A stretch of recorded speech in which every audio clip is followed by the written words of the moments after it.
Hello, welcome to the video. And today we're going to be discussing about how can the USMNT look like in the 2024 Copa America. So let's begin. So this is basically a re-upload. Like, sorry guys, like I had a pretty bad mess up. Like, I gotta be really honest with you guys. Like, my microphone was turned off. Like, I didn't even realize it. It was like a white flashing light. And then I just realized it, and I just fixed it. So basically now it's all good and done. Like it's all good now. So basically now I have my mic working right now. So now I'm getting right into the video. So now let's go to the goalkeepers. Goalkeepers for right now: Matt Turner, Ethan Horvath, and Zach Steffen. Our best three. Our best three. Matt Turner is linked to a move. I forgot to which club. I thought it was. I think it was Sheffield. I think it was. Or was it Nottingham? No, I don't. I feel like it was Sheffield. I do not know. It was some Premier League team, and hopefully Matt Turner does get some minutes. I feel like he does have some quality to be starting in the Prem. I feel like that is his ceiling, being a starter in the top five league. Not a great club in the top five league, like be like in a mid-table type situation. Zach Steffen, I feel like we already seen his ceiling right now. I feel like his ceiling right now is the championship. That's what I feel like. Even Horvath the same. Like both are championship goalkeepers. Like there's nothing wrong with that, but it's not great. It's not great either. Um, for me, I feel like those two are what they're missing is something that makes them like stand out. Or in Zach Steffen's case, consistency, because Zach Steffen is very inconsistent goalkeeper. When he's at his bad moments, like trust me, this dude can be really shaky. Um, however, when it comes to Ethan Horvath, I feel like he's a pretty average goalkeeper. Like he's made with his feet. He like I know that the Nations League say made him iconic and everything, but still, the championship is where he belongs. Maybe if he can, maybe he can surprise me, and if he can, he's more than welcome to. Like, he's more than welcome to. So now, let's go to the center backs. Center backs is, I feel like center backs is like goalkeepers. There's some work to do, but in 2026, that can be right now, and that can be fixed. But for right now, our center backs are a whole different story. They're doing pretty good. Tim Ream is by far the best center back right now that we have in the program. For years, this man was garbage, was hot garbage, Tim Ream. But for right now, he is at his prime. Like this man is at his prime. Like, this dude was so bad during his entire career, and then basically right at the end, he says, you know what, I'm gonna be a great center back. So Tim Ream surprised me, and it was a very welcome surprise. If it wasn't for him, we probably would have gotten eliminated in the group stages of the World Cup. But thankfully, we got Tim Ream in this World Cup, and he made our backline very much better. Chris Richards should be his partner. Like it's pretty obvious by the way he performed in the Nations League. This man was amazing during Nations League. He even scored a goal against Canada. So I feel like these two at center back would be a whole nightmare. Like a lot of people are hyping up Johan Vasquez and Cesar Montes to be a great center back duo. Just wait until you have Tim Ream and Chris Richards, buddy, because like that's gonna be a whole different breed of center backs.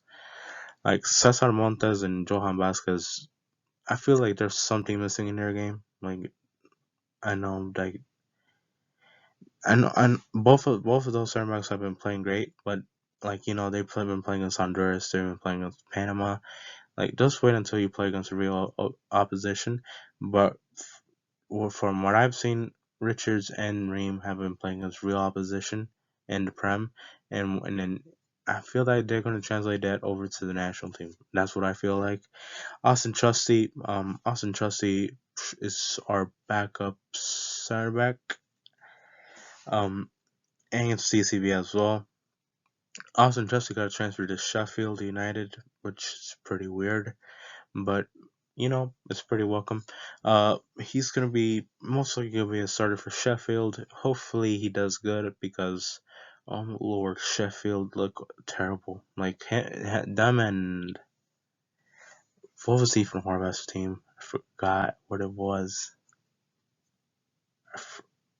Like they're so relevant that I even forgot their name.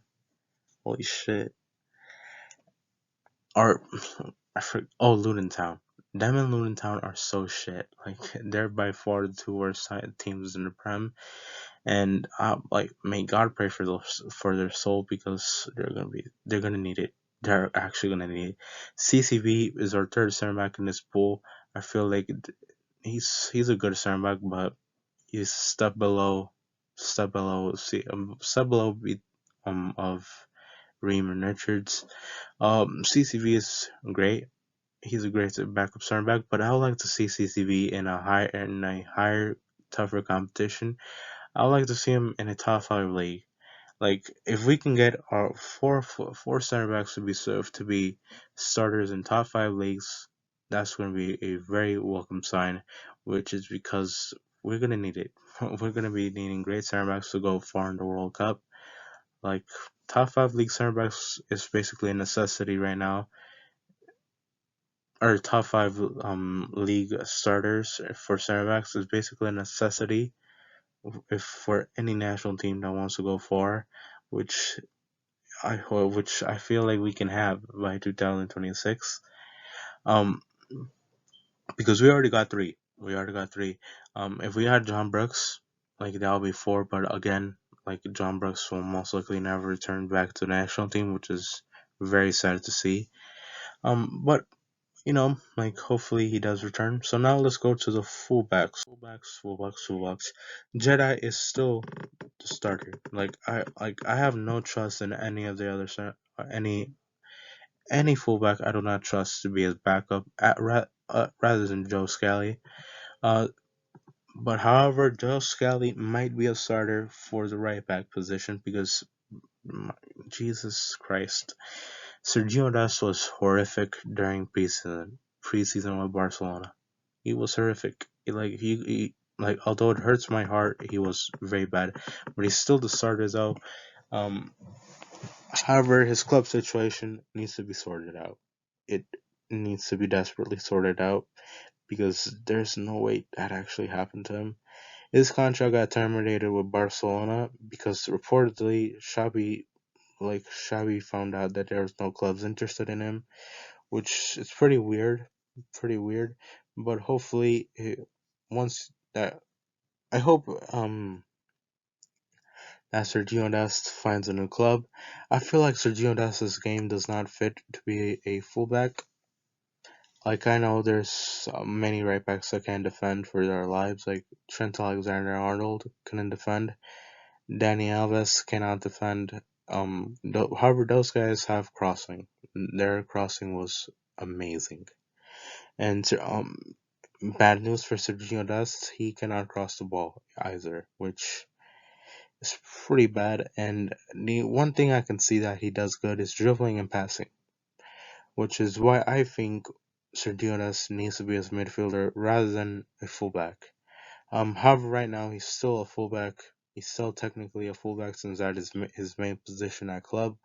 So I'm hoping for Sergio Dest to potentially be getting a switch over to a center midfielder because I feel like he needs it. He needs it. Marlon Fossey is a forward fullback. He's just like kind of right there. He had a great season at Belgium, but for me right now, he's a sub below the other fullbacks right now. We have other fullbacks like Caleb Wiley, John Tolkien, Brian Reynolds, but those are for the Olympics. Those are for the Olympics.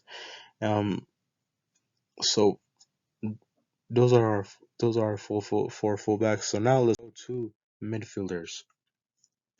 I decided to bring six midfielders. I watched an Living Yanks video where they said like maybe bring Luchi Acosta. For me, I feel like Luca Del Torre is still a very better creator than Lucia Acosta. Like it's just me. Like it's like that's just me. But um, like we cannot be naturalizing players. Like I'm sorry, but we're not Mexico. We are not. Like they gotta be. They gotta have at least some sort of connection to the U.S. rather than just a citizenship. Like they gotta be born, have a relative here, because obviously they need or live their childhood here. Like again, but again, like not just be like going over here just because like they're gonna be getting some playing time. Like I know Lucio Costa could have made the decision between to play between us and Argentina. He would rather play for Argentina. So again, I wouldn't want to see Lucio Costa on the national team. So Gio Reyna would be the start at the 10. Like um, in the backup 10 will be Luca de la Torre, as I said. Um, De La Torre has played for as a 10 at Heracles. He did pretty decent over there in the Eredivisie. I know, I know he kind of was pretty inconsistent at Celta de Vigo, but again, I feel like he'll be a little bit more consistent this time around. However, when it comes to Gio Reyna, if injury is aside, I feel like he's one of our top three best players that we have right now in this program. Um, he was absolutely amazing during Nations League, especially against Canada. He just sliced Canada like a piece of bread. He made it look that easy. Tyler Adams should be the start at the 6. Um, again, Tyler Adams can play as a right back, and I mentioned that because of one thing. If Sergio Dest continues his terrible form, and if we're going to be playing against a Brazil or an Argentina or a Colombia, we cannot be risking Sergio Dest playing at right back. We got to start Joe Scally, and if we're not, if we're feeling he's not ready yet, we're going to have to play one of either McKennie or Tyler Adams at right back. McKennie has played as a right wing back at Juventus, while Tyler Adams has been playing as a right wing back before at Leipzig, which I feel like it's like if we're gonna have to do that, I feel like it's probably gonna be the solution to that. Like I really hate to say it, but it might have to be the solution. That's what I'm not hoping for. But again, let's talk about the midfielders. Midfielders, it's gonna be a battle between Musa and McKennie. However, I feel like he'll be fitting a little bit better. Again, like Gio Reyna is a creator. However, I feel like we need a little bit be a little bit more direct. Like I know Gio Reyna is very creative, but we need a direct midfielder in this. And I feel like Musa would be fitting very great. Like the chemistry that he has with Timwa is amazing, which is I feel like it's we still have to carry it over. That's what I'm feeling like. Um, like that midfield would be scary. Like I'm just telling you guys that. Like that midfield trio would be scary. I feel like Musa would be a start at Milan. I feel like he might, or at least be having a good amount of minutes. I feel his game translates over to a higher level more than McKennie. Again, I feel like during the group stages, I feel like we're gonna have to use McKennie as a starter, like to break down teams and score as many goals as possible if necessary. Again, if we're gonna be playing against teams like Bolivia, again, CONCACAF teams like that are, or any CONCACAF team in general, like we're gonna have to be playing Kenny as a double pivot. However, once you play against those Colombias, those Uruguays, and do not even mention Brazil and Argentina, then you're gonna have to start Tyler Adams because it's gonna be the most necessary move that we can possibly move. Um, and you know all that. So now let's go to the wing, the wide players, wide forwards. Has for me, Pulisic is going to be a starter at the left wing. At Milan, he's going to be starting as a right winger. That's what I've heard, and that's what I've seen from preseason so far. Leao as a left winger, so Pulisic is gonna have to be playing as a right winger. However, Loftus-Cheek can get Ruben Loftus-Cheek can get hurt at any moment of the season, so Christian Pulisic might get to see some minutes at the 10. That's what I'm hoping for because I'd rather see him at the 10 rather than playing him as a wide forward. And again, we have a lot of guys that can play at the 10. Him, Aronson can be a backup 10. Booth can play at the 10. So, again, we have plenty of 10s that can possibly be substituting for Gio Reyna. And now let's talk about the right wing position, which is going to be probably going to be Tim Weah. Tim would most likely be the starter. He just got to move to Juventus, and he just scored a goal against Real Madrid the other day. Well, he's been looking amazing, and I feel like he's going to carry that over to the Serie A season.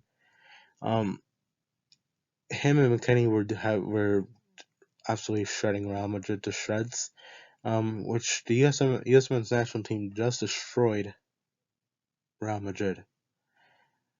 Like it's a very welcome sight to see, which is amazing. I'm a Real Madrid fan, but I'm a bigger USMNT fan. Trust me, guys. I like one day I would like to see a USMNT player play for Real Madrid one day. That would be very welcome sign.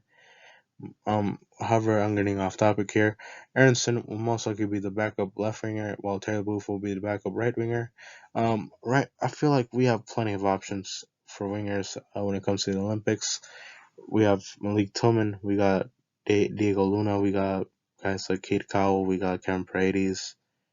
Um, when it comes to older players, we can bring plenty of those guys. So again, I feel like we're gonna have to play Ty Booth as a backup right winger.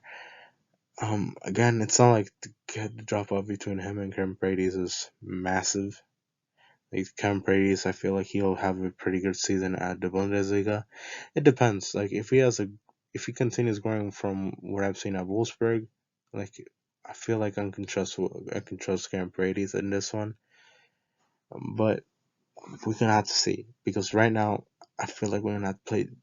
I just feel like we won't need to be putting table in the Olympics.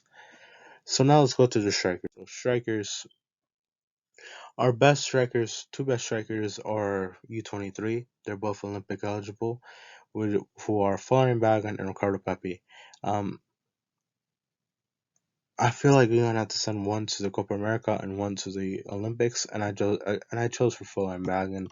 Like he's our goal scorer right now, and I feel like just having Ricardo Pepi sitting there on the bench would kind of be of a waste.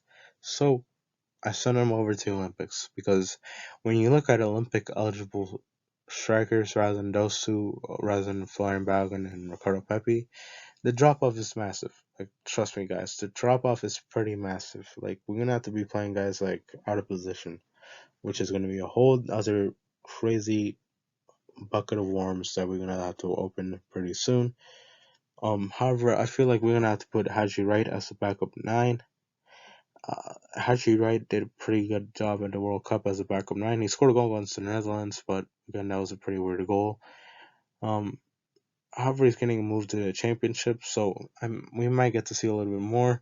Uh, Again, like Haji Wright didn't look too good against in the World Cup, like he didn't. But again, the service was not there. The team was not there for him.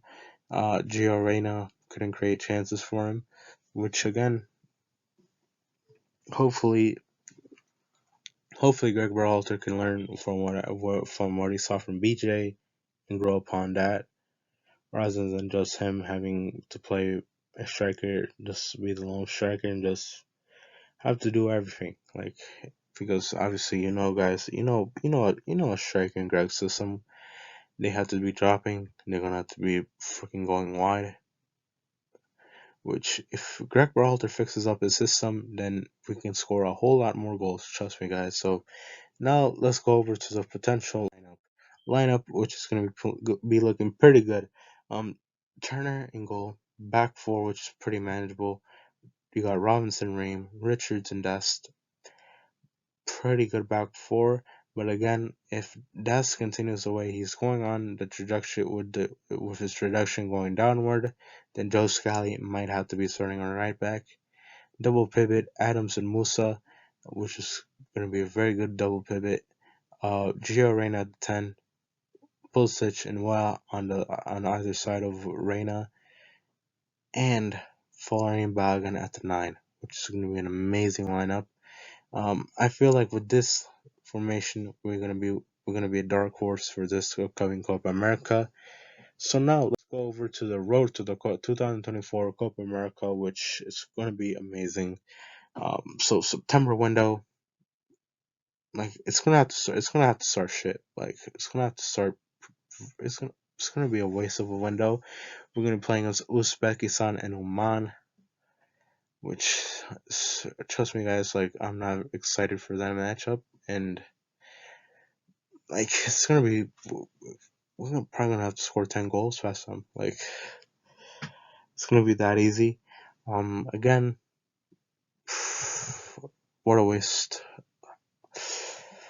I'm just mad. Like that window just made me mad. Like again, like it's gonna be Greg Berhalter's return, and obviously we're gonna have to be needing like a really huge win to start off Greg Berhalter's 2.0 run, so everybody can start hopping on the bandwagon to say, "Voila, let's get on the bandwagon."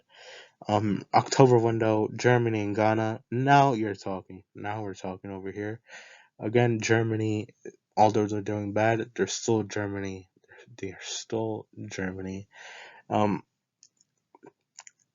and if we can beat them, that'll be a huge momentum booster going into the Ghana matchup, which I feel like Ghana might be a tougher matchup than Germany. From what I saw in the World Cup, it might be. I'm just kidding, guys. Germany's better than Ghana, but so like Ghana, who do they have? They have Thomas Partey. They got Williams. Um, I forgot their team. They used to have Jordan Ayew. Is he still good? I don't really don't know. But they kind of did pretty good in the World Cup. Other than that Uruguay matchup where they got absolutely obliterated, but again, they're still a pretty decent team. Uh, Now you're going into CONCACAF Nations League quarterfinals, which we'll be playing a game. So I feel like we can when you talk about who can advance. I feel like we won't face in the quarterfinals. We won't face either of Mexico, Canada, or Costa Rica, which is going to be a more than welcome sign. Um, who's going to be advancing out of the groups? It's mostly going to be Panama, Jamaica. When it comes to the other teams, I really don't know. Like maybe Honduras or who knows, like El Salvador, Guatemala, who knows. So again, like Panama, it's going to be based off FIFA ranking. So since we're the best FIFA ranked side in CONCACAF right now, we're most likely going to be facing a really shitty side for the CONCACAF Nations League quarterfinals. So we won't have to be facing a Panama side going over there to Panama. We're most likely going to be facing El Salvador or a Guatemala or a Jamaica. Still an easy side. Like even when it comes to visiting, like Panama's easy as well. Like facing them home is easy, but I'm worried about is the away side of things, which is gonna get me worried about. But still, I feel like with this lineup, I feel like we're most likely gonna be trashing a any side in CONCACAF, so it won't matter. But when it comes to March, CONCACAF Nations League Final Four. So again, um, this is a huge welcome sign by CONCACAF. Like I feel like we don't need to be playing CONCACAF Nations League and the Gold Cup in the same window. Like again, like I want to see as much possible of the A team as possible. I want to see the A team as much as possible. In short, um, which I feel like this move is a better move. If it, like I know like if the US doesn't bring their A team, if we don't bring our A team along with Canada, at least we can still bring some guys to the team. Like we can maybe bring guys like who knows like some guys who were in Europe that weren't released by their clubs. Probably could have seen more of Taylor Booth. We probably could have seen more of when it was Austin Trusty. We could have seen a little bit more of those guys rather than just like what we got during the Gold Cup, which would have been much better than what that team was. So now again, Concacaf Nations League Final Four. Again, we're mostly going to be facing off against the winner of the Costa Rica versus who knows what team, which is most likely going to be Costa Rica. Most likely going to be them, or if they facing off against Panama or Jamaica, then we're mostly going to be facing off against them. Again, it's going to be on U.S. soil. We're going to most likely going to be trashing them. Final, most likely going to be of us against who knows Canada or Mexico. Then you know the story. We're mostly going to be blow out one of the two, and then voila, we're champions again of the Concacaf Nations League. And again, when it comes to the Copa America, I'm pretty excited about this Copa America. Like I'm pretty excited about it. We made it to the semifinal run on the other edition with a much worse team, much worse. Like we had freaking Michael Bradley starting in midfield. We had guys like when I was like Omar Gonzalez. We had Bartaguzan starting in goal. So with an upgraded team, this team will get a. I feel like we can get a whole lot more deeper. And considering that this is at home, we can go far. Like trust me, we can go far. And with our new striker flying back, and I feel like we can go even farther than most of us what we can think of. So thank you guys for watching. We'll see you guys in the next video. Goodbye. Hopefully this video has audio. So goodbye.